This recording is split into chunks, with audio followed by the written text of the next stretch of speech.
Quand mon père était en activité, c'était 60 hectares de maïs irrigué. Tout ce qui était potentiellement irrigable était irrigué.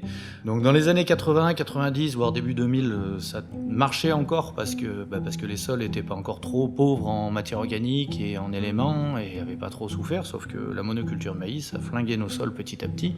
Et en 2011, quand ça marchait encore à peu près, mon oncle a pris sa retraite complète et on a récupéré l'intégralité des terres initiales du GAEC.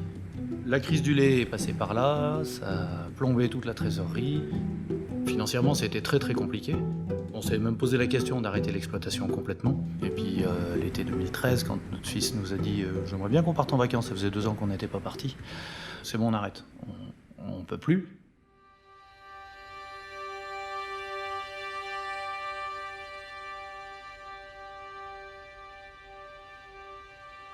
Comment je fais pour gagner mieux ma vie ? Je prends en main la vente de ce que je peux vendre, moi directement.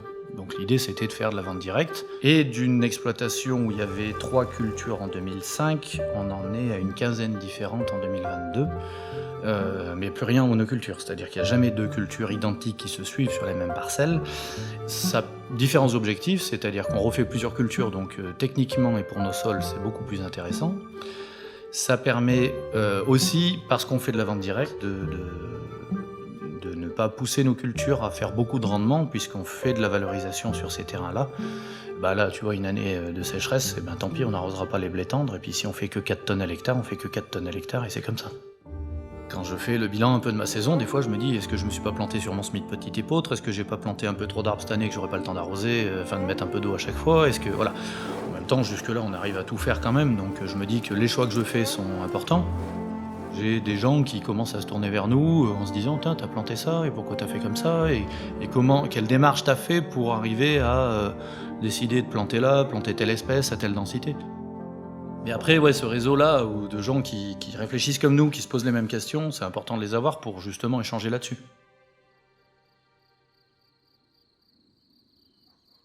Les protéagineux, je pense qu'on fera aussi de la lentille et du pois chiche.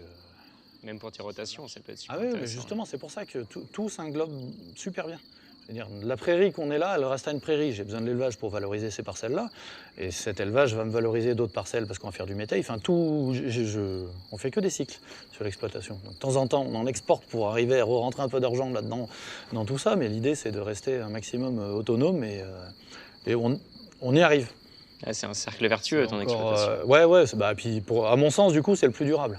Parce que ça va même au-delà de ça. C'est-à-dire que même on réfléchit un jour à transmettre notre exploitation. On a fait une forme sociétaire, une EARL, pour qu'on soit pas à mon nom et que j'ai pas à revendre tout ça dans 25 ans, le jour où je prendrai ma retraite, et que ce soit intransmissible du coup. On a découvert ce que c'était que semer un pois chiche dans 2 parcelles différentes. On a découvert observer le pois chiche, la RC-tri, tout ça, mais c'est sympa. Ouais. Comme c'est une culture nouvelle que normalement je devrais quand même arriver à vendre sans trop de difficultés, ça m'assure aussi un débouché sûr avec eux.